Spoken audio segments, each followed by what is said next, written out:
What's up, YouTube? Capital G.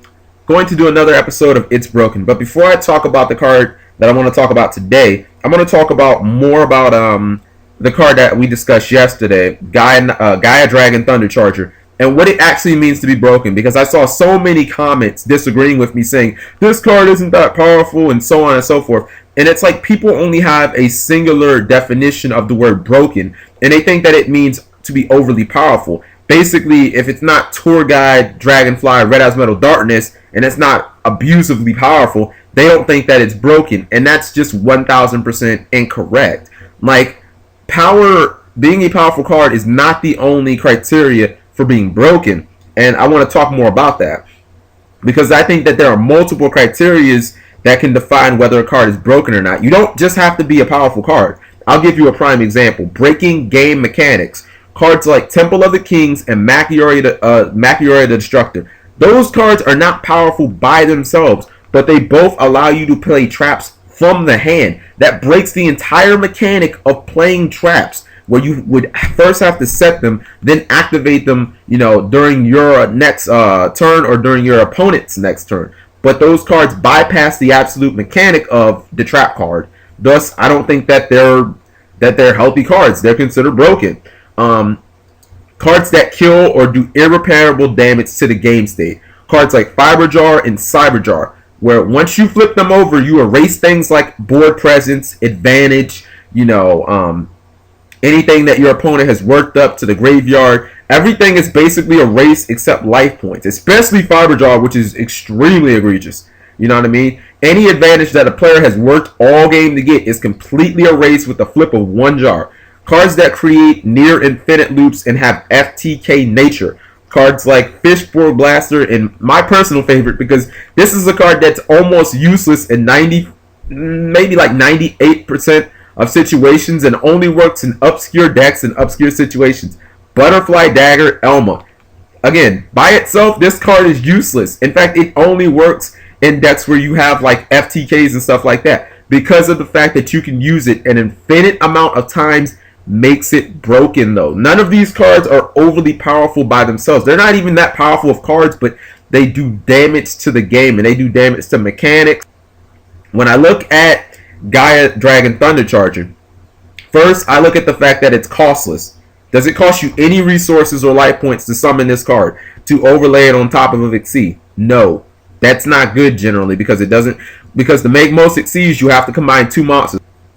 Also, in addition, it gives the Xyz more power generally, because not only do you get piercing damage, but in a lot of cases, your Xyz's attack will be raised by the fact that you basically get to throw on Gaia Charger as an equip for free. That's another bad thing, because not only have you costlessly be able to summon Gaia Charger, but Gaia Charger is actually making your monsters more powerful. And then the restrictions on which Gaia Charger can go on. There are none. Don't compare this card to Utopia Ray, which can only go on Utopia. Gaia Charger can go on any level 5, any level 6 Xyz it wants. Any of them in the entire game. There are no restrictions on which he can overlay to. In fact, do you know when I put out those 3 conditions, do you know what Gaia Charger actually really reminds me of? Glow Up Bulb. That's exactly what it reminds me of. Is it costless to summon? Yes. Are there any drawbacks at all to summoning in it? No. Can it be used? Can Glow Up Bulb be used for any synchro it wants, except for ones that have restrictions?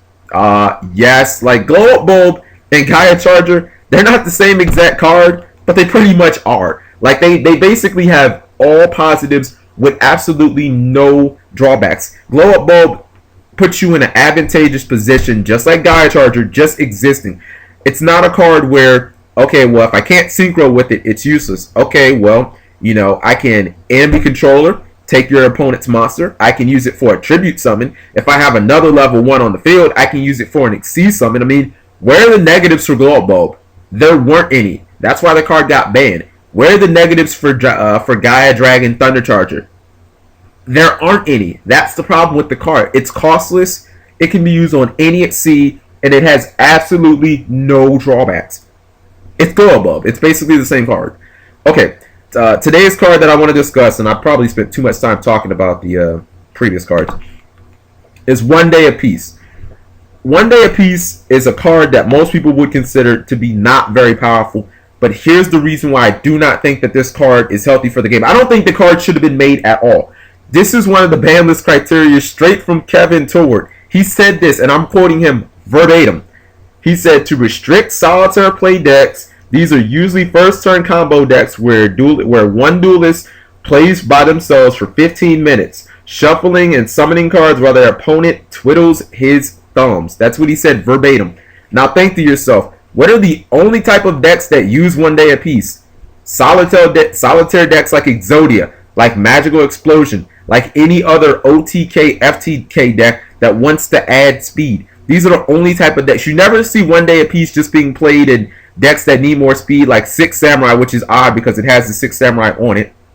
Or decks like Dark World. What if they always use Upstart Goblin? Because A, it's not a neg one. B, they don't want their opponent drawing cards. C, they want to probably use their battle phase. So when you skip your battle phase, chances are you're not going to be using this in a deck that needs to have that as its win condition, dropping your opponent's life to 0 via battle. You're going to be using this in decks that have alternate win conditions like Magical Explosion, like Exodia, where they don't really care what your life points are. They don't really care about doing battle damage. They just care about being able to go through their deck as quickly as possible and make sure that they can win in as few amount of turns as possible. Another example would be like Chain Burn and Final Countdown.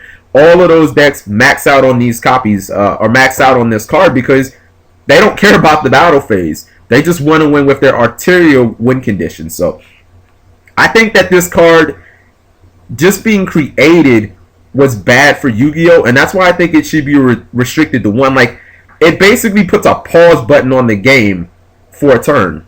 Like, I don't really think any card should be able to do that because now I think you're kind of messing with the game state. At least at the fact that other cards like Threatening Roar and Thunder of Ruler, I mean, yes, they stop your opponent from doing battle damage, but they don't give players, like, they don't speed up your deck. They don't let players draw.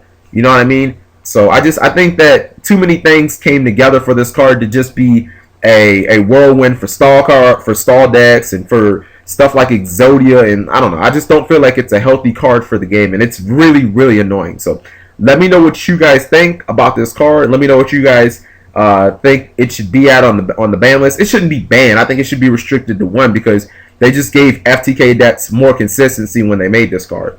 Thank you for watching. Click on that as always, and I'm out.